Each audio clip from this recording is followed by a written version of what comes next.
സംസ്കാര ചടങ്ങുകൾക്കായി പുറത്തേക്ക് എടുത്തിരിക്കുകയാണ്. ഉയിരറ്റ് ഉടലറ്റ് നാട്ടിലേക്കെത്തിയ, കണ്ണാടിക്കലിലേക്കെത്തിയ പ്രിയപ്പെട്ടവന് നാടൊന്നാകെ, കേരളമൊന്നാകെ അന്ത്യയാത്രാമൊഴി നൽകുകയാണ്.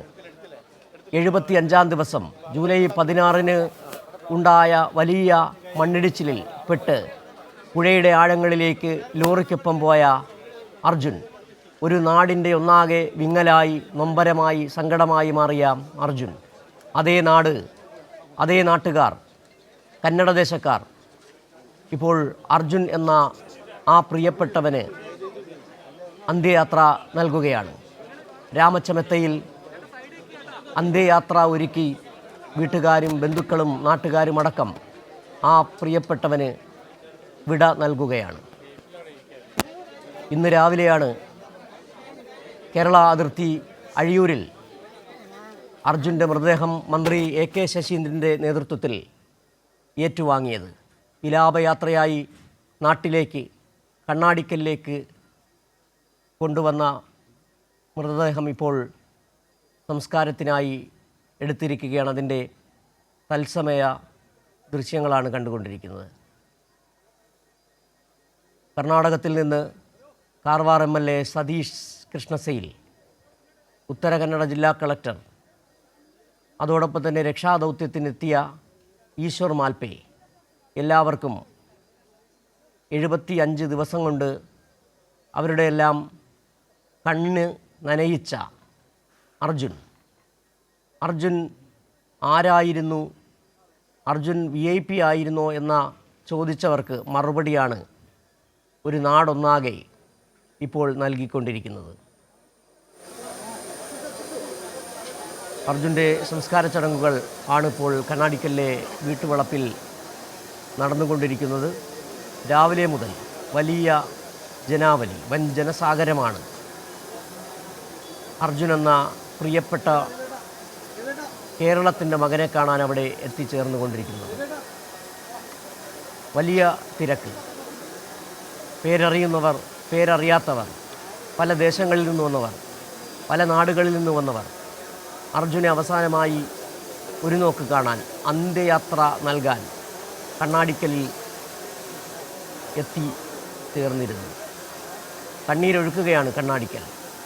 കേരളം ഒന്നാകെ 72 ദിവസത്തോളം കാത്തിരുന്ന ആ സന്ദർഭം, അർജുൻ്റെ മൃതദേഹ അവശിഷ്ടം 72-ാം ദിവസം ഗംഗാവലിയുടെ ആഴങ്ങളിൽ നിന്ന് ലഭിച്ചപ്പോൾ അത് ഒരു കാത്തിരിപ്പിൻ്റെ അന്ത്യമാകുന്നുവെങ്കിലും അർജുൻ ഇനി ഒരു മടങ്ങിവരവില്ല എന്ന് കരുതുമ്പോഴും സ്നേഹത്തിൻ്റെ മഹനീയ മാതൃകകൾ മലയാളി തീർക്കുകയായിരുന്നു. മനാഫിലൂടെ, കന്നഡക്കാരനായ ഈശ്വർ മാൽപേയിലൂടെ, രഞ്ജിത്ത് ഇസ്രായേലിയിലൂടെ നമ്മൾ കണ്ടത് മനുഷ്യസ്നേഹത്തിൻ്റെ മഹനീയ മുഹൂർത്തങ്ങളാണ്.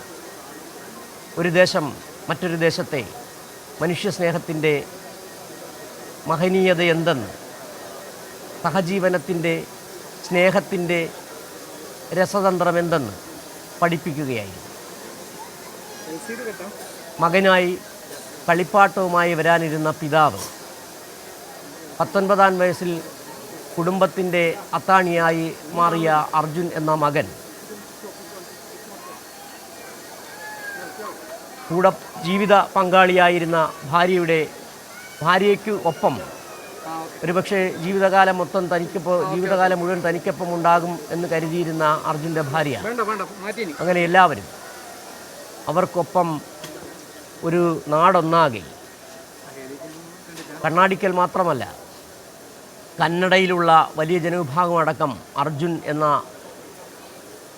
ആ മനുഷ്യൻ്റെ വിയോഗത്തിൽ വല്ലാതെ വേദനിക്കുന്നുണ്ട്. മന്ത്രി KB Ganesh Kumar, Thottathil Raveendran, Pradeep Kumar, P Mohanan master അടക്കമുള്ളവരാണിപ്പോൾ ഈ സംസ്കാര ചടങ്ങ് നടക്കുന്ന സ്ഥലത്ത് എത്തിച്ചേർന്നത്. ജനപ്രതിനിധികൾ, വിവിധ നാടുകളിലുള്ളവർ, അങ്ങനെ നിരവധി പേർ അർജുന് അന്ത്യയാത്രാമൊഴി നൽകാൻ കണ്ണാടിക്കലിൽ എത്തിച്ചേർന്നിട്ടുണ്ട്. അർജുൻ്റെ അന്ത്യയാത്രാ നിമിഷങ്ങൾ. സംസ്കാര ചടങ്ങുകളാണിപ്പോൾ കണ്ണാടിക്കലിലെ വീട്ടുവളപ്പിൽ നടന്നുകൊണ്ടിരിക്കുന്നത്. 72 ദിവസത്തോളം മലയാളികൾ കഞ്ചിമ വെട്ടാതെ കാത്തിരുന്ന ഒരു മനുഷ്യൻ. അപകടമുണ്ടായ ജൂലൈ 16 2 ദിവസത്തിലെങ്കിലും അർജുൻ ജീവനോടെ എത്തുമെന്ന് കാത്തിരുന്ന മലയാളികൾ. അവർക്കിടയിലേക്കാണ് 72-ാം ദിവസം ഉയിരറ്റ് ഉടലറ്റ് അർജുൻ ഗംഗാവലിയുടെ ആഴങ്ങളിൽ നിന്ന് പുറത്തേക്ക് വരുന്നത്. അർജുൻ, നിങ്ങൾക്ക് നിങ്ങളുടെ കുടുംബത്തിനൊപ്പം മലയാളികൾ ഒന്നടങ്കമുണ്ട്. ഇപ്പോൾ അർജുൻ്റെ സംസ്കാര ചടങ്ങുകളാണ് കണ്ണാടിക്കലിലെ വീട്ടുവളപ്പിൽ നടന്നുകൊണ്ടിരിക്കുന്നത്. കണ്ണാടിക്കലിലെ വീട്ടുവളപ്പിലേക്ക് മൃതദേഹം എത്തിക്കുന്നതിന് മുൻപ് അഴിയൂരിൽ നിന്ന് വന്ന വിലാപയാത്രയിൽ നിരവധി പേരാണ് അനുഗമിച്ചത്. അർജുനെ ഇതുവരെ നേരിട്ട് കണ്ടിട്ടില്ലാത്തവർ, അർജുനുമായി പരിചയമില്ലാത്തവർ, അങ്ങനെ നിരവധി ആളുകളാണ് മനുഷ്യസ്നേഹം, മലയാളിയുടെ സ്നേഹം എന്ത് എന്ന് മനസ്സിലാക്കി തരുന്നതിനായി ആ വിലാപയാത്രയെ അനുഗമിച്ചത്. ഇന്ന് രാവിലെയാണ് അഴിയൂരിലെ കേരള കർണാടക ജില്ലാ അതിർത്തിയായ അഴിയൂരിൽ, കോഴിക്കോട് ജില്ലാ അതിർത്തിയായ അഴിയൂരിൽ അർജുൻ്റെ മൃതദേഹം കൊണ്ടുവന്നപ്പോൾ ഏറ്റുവാങ്ങിയത് സംസ്ഥാന സർക്കാരിനെ പ്രതിനിധീകരിച്ച് മന്ത്രി AK ശശീന്ദ്രനും MLA-മാരും അടക്കം ചേർന്നാണ് അർജുൻ്റെ മൃതദേഹം ഏറ്റുവാങ്ങിയത്.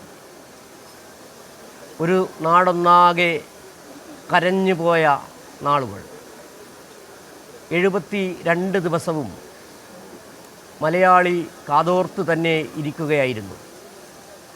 ടെലിവിഷൻ ചാനലുകൾക്ക് മുമ്പിൽ ഓരോ മണ്ണുമാന്തി യന്ത്രവും പുഴയുടെ ആഴങ്ങളിൽ തിരച്ചിൽ നടത്തുമ്പോൾ കണ്ണിമ വെട്ടാതെ കാത്തിരുന്ന മലയാളിയുടെ മനസ്സ്, മനാഫ് എന്ന ലോറിയുടമയുടെ സ്നേഹത്തിൻ്റെ ആഴം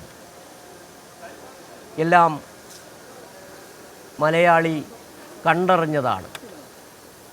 വാക്കുകൾക്ക് അതീതമാണ് മനാഫിൻ്റെ സ്നേഹം. വാക്കുകൾക്ക് അതീതമാണ് ഒരു നാടിൻ്റെ വിങ്ങൽ. കണ്ണാടിക്കൽ കണ്ണീർ പുഴയായി മാറുന്ന കാഴ്ചകളാണ് ഇന്ന് രാവിലെ മുതൽ മലയാളി കണ്ടുകൊണ്ടിരിക്കുന്നത്. അർജുൻ്റെ സംസ്കാര ചടങ്ങുകളാണിപ്പോൾ കണ്ണാടിക്കലിലെ വീട്ടുവളപ്പിൽ നടന്നുകൊണ്ടിരിക്കുന്നത്. ജൂലൈ 16 പുലരിയിൽ 8:30 കുത്തിയൊലിച്ചു വന്ന പേമാരിയിൽ താഴേക്ക് പതിച്ച മൺകൂനകളിൽ പെട്ട് ഗംഗാവലിയുടെ ആഴങ്ങളിലേക്ക് പോയ അർജുൻ ജീവനോടെ മടങ്ങി വരുമെന്ന് കാത്തിരുന്ന ഒരു ഭാര്യയുണ്ട്, ഒരമ്മയുണ്ട്, ഒരച്ഛനുണ്ട്, ഒരു മകനുണ്ട്. അവർക്കൊപ്പം മലയാളികൾ ഒന്നാകെ ആ കുടുംബത്തിനൊപ്പം, ആ കുടുംബത്തിൻ്റെ വേദനകൾക്കൊപ്പം മലയാളി ഉണ്ടായിരുന്നു. ഇപ്പോൾ അർജുൻ്റെ സംസ്കാര ചടങ്ങുകളാണ് കണ്ണാടിക്കലിലെ വീട്ടുവളപ്പിൽ നടന്നുകൊണ്ടിരിക്കുന്നത്. ഒരു കുടുംബത്തിൻ്റെ അത്താണിയായിരുന്ന അർജുൻ വിട പറയുമ്പോൾ ആ കുടുംബത്തെ ഒരു നാട് ഒറ്റയ്ക്ക് ആക്കുന്നില്ല. അർജുൻ്റെ ഭാര്യയ്ക്ക് സഹകരണ ബാങ്കിൽ ജോലി നൽകിക്കൊണ്ട് ആ അർജുൻ്റെ തുടർച്ചയ്ക്കായി അർജുനെ എങ്ങനെയാണോ മലയാളികൾ കരുതിയത് അതേ സ്നേഹത്തോടെ അർജുൻ്റെ ഭാര്യയ്ക്ക് ജോലി നൽകിക്കൊണ്ട് സംസ്ഥാന സർക്കാർ എടുത്ത തീരുമാനം. അങ്ങനെ അർജുനൊപ്പം തന്നെയായിരുന്നു സംസ്ഥാന സർക്കാർ, കേരളത്തിലെ മുഖ്യമന്ത്രി, മറ്റു മന്ത്രിമാർ, MLA മാർ. അവിടെ മുഖ്യമന്ത്രിയുടെ നിർദ്ദേശാനുസരണം അവിടെ എത്തിച്ചേർന്ന മന്ത്രി മുഹമ്മദ് റിയാസ്, ഒപ്പം തന്നെ സച്ചിൻ ദേവ് അടക്കമുള്ള MLA മാർ എല്ലാവരും ഒരുപക്ഷെ കന്നഡ ദേശത്തിന് കാട്ടിക്കൊടുക്കുകയായിരുന്നു. മലയാളി 3.5 കോടി മലയാളികളിൽ ഓരോ ആളും VIP തന്നെയാണെന്ന് കർണാടക സർക്കാരിന് ആരാണ് അർജുൻ എന്ന് ചോദിച്ചവർക്ക് മറുപടി കൊടുക്കുകയായിരുന്നു കേരളം. ഇപ്പോൾ അർജുൻ്റെ സംസ്കാര ചടങ്ങുകൾ അതിൻ്റെ അവസാന ഘട്ടത്തിലേക്ക് കടക്കുകയാണ്. അർജുൻ്റെ സഹോദരന്മാർ അന്ത്യ ശുശ്രൂഷാ കർമ്മങ്ങൾ നിർവഹിക്കുകയാണ്. അർജുനായി കരഞ്ഞ ഒരു നാട് കണ്ണാടിക്കൽ മാത്രമല്ല, കേരളത്തിലെ ഓരോ വീട്ടകങ്ങളിലെയും അനുജനായി മാറാൻ അർജുന് കഴിഞ്ഞു. അർജുൻ നിങ്ങൾക്ക് താങ്ങും തണലുമായി നിന്ന മനാഫ് എന്ന സഹോദരൻ, മനാഫിൻ്റെ സ്നേഹത്തിലൂടെ, മനാഫ് പറഞ്ഞ വാക്കുകളിലൂടെ അർജുൻ ഇപ്പോഴും മലയാളികൾക്കിടയിൽ തന്നെയുണ്ട്.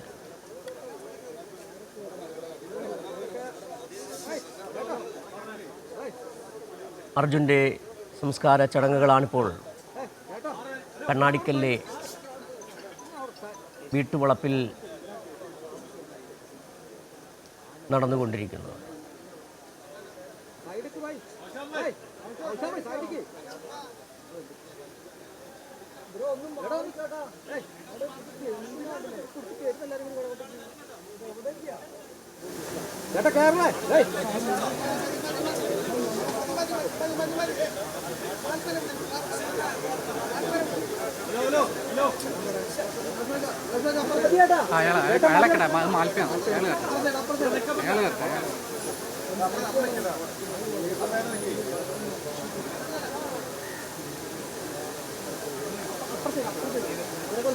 അർജുന് അന്ത്യാഞ്ജലി അർപ്പിക്കാൻ ഈശ്വർ മാൽപേ അടക്കമുള്ളവർ പല ദിവസങ്ങളിൽ അർജുൻ ആ പുഴയുടെ അടിത്തട്ടിൽ തന്നെ ഉണ്ട് എന്ന് പറഞ്ഞുകൊണ്ട് നിരവധി തവണ പുഴയുടെ ആഴങ്ങളിലേക്ക് മുങ്ങിത്തപ്പിയ ഈശ്വർ മാൽപേ സ്നേഹത്തിന് ഭാഷയുടെയും ദേശത്തിൻ്റെയും അതിർവരമ്പുകളില്ലെന്ന് നിങ്ങൾ കൂടി കാട്ടിത്തരികയായിരുന്നു. ഒപ്പം രഞ്ജിത്ത് ഇസ്രായേലി എന്ന മലയാളി, അപകടമുണ്ടായതിന് തൊട്ടു പിന്നാലെ അവിടെ ഓടിക്കൂടിയ നിരവധി മനുഷ്യർ, ദേശീയപാത 66-ൻ്റെ ഓരങ്ങളിൽ, ഗംഗാവലിപ്പുഴയുടെ ആഴങ്ങളിൽ മൺമറഞ്ഞ മറ്റ് 2 കന്നഡ സ്വദേശികളുടെ കൂടി മൃതദേഹങ്ങൾ കൂടി ഇനി കണ്ടെത്തേണ്ടതുണ്ട്. ഒരുപക്ഷെ ആ 2 മൃതദേഹങ്ങൾ കൂടി കണ്ടെത്താൻ എങ്ങനെയാണ് ഒരു മനുഷ്യജീവനെ രക്ഷിച്ചെടുക്കാൻ ഒരു നാട് നടത്തുന്ന ശ്രമങ്ങൾ എന്ന് കേരളം കർണാടക സർക്കാരിന് കാട്ടിക്കൊടുത്ത ഒരു സന്ദർഭം. ആ 2 മനുഷ്യജീവനുകൾ കൂടി പൊലിഞ്ഞപ്പോഴും ആ മനുഷ്യജീവനുകളുടെ ശരീരത്തിൻ്റെ ഏതെങ്കിലും ഒരു ഭാഗമെങ്കിലും, ഒരു അവശിഷ്ടമെങ്കിലും ലഭിച്ചാൽ മതിയെന്ന് ഇപ്പോൾ കരുതുന്ന ഒരു പക്ഷേ ഈ അർജുനു വേണ്ടി മലയാളി സംസ്ഥാന സർക്കാർ, സംസ്ഥാനത്തെ ജനപ്രതിനിധികൾ നടത്തിയ ആ ഒരു യത്നം, അത് കർണാടക കണ്ട് സ്തംഭിച്ചു നിൽക്കുകയായിരുന്നു, അത്ഭുതപ്പെട്ടു നിൽക്കുകയായിരുന്നു. ഒരു സാധാരണക്കാരനായ മനുഷ്യന് എത്ര വിലയാണ് മലയാളി നൽകുന്നത്? സംസ്ഥാനത്തെ മുഖ്യമന്ത്രി കർണാടക മുഖ്യമന്ത്രി സിദ്ധരാമയ്യയുമായി നിരന്തരം ബന്ധപ്പെട്ടുകൊണ്ടിരുന്നത്, കത്തയച്ചത്, മന്ത്രിമാരെ അങ്ങോട്ട് പറഞ്ഞു വിട്ടത്, ജനപ്രതിനിധികൾ അവിടെ തമ്പടിച്ചത്, ഓരോ ദിവസത്തെയും രക്ഷാദൗത്യത്തിൻ്റെ വിവരങ്ങൾ അപ്പോഴപ്പോൾ മലയാളികളെ അറിയിച്ച മാധ്യമങ്ങൾ, വളരെ പക്വതയോടുകൂടി വിവേകത്തോടുകൂടി റിപ്പോർട്ട് ചെയ്ത മാധ്യമങ്ങൾ, വാർത്ത റിപ്പോർട്ട് ചെയ്ത മാധ്യമങ്ങൾ എല്ലാവരും ഈ ഘട്ടത്തിൽ വല്ലാതെ വിഷമിച്ച് വിറങ്ങലിച്ച് നിൽക്കുന്നുണ്ട്. വെറും വാർത്താ റിപ്പോർട്ടിങ്ങിന് ഉപരിയായി അർജുൻ എന്ന ആ ചെറുപ്പക്കാരൻ ജീവനോടെ തിരികെ വരണം എന്ന് ആഗ്രഹിച്ച ഒരു ജനസഞ്ചയം, ഒരു മനുഷ്യ സമൂഹം, അതിൻ്റെ പേരാണ് മലയാളം. ഇപ്പോൾ അർജുൻ്റെ ശവസംസ്കാര ചടങ്ങുകൾ കണ്ണാടിക്കല്ലെ വീട്ടുവളപ്പിൽ നടക്കുകയാണ്. അർജുൻ്റെ വസ്ത്രങ്ങൾ, അർജുൻ ഉപയോഗിച്ചിരുന്ന ബാഗ്, എപ്പോഴും കൂടെ കരുതിയിരുന്ന കുഞ്ഞിൻ്റെ കളിപ്പാട്ടം, ഇങ്ങനെ ഒന്നൊന്നായി 72-ാം ദിവസം ഗംഗാവലിയിൽ നിന്ന് പുറത്തെടുക്കുമ്പോൾ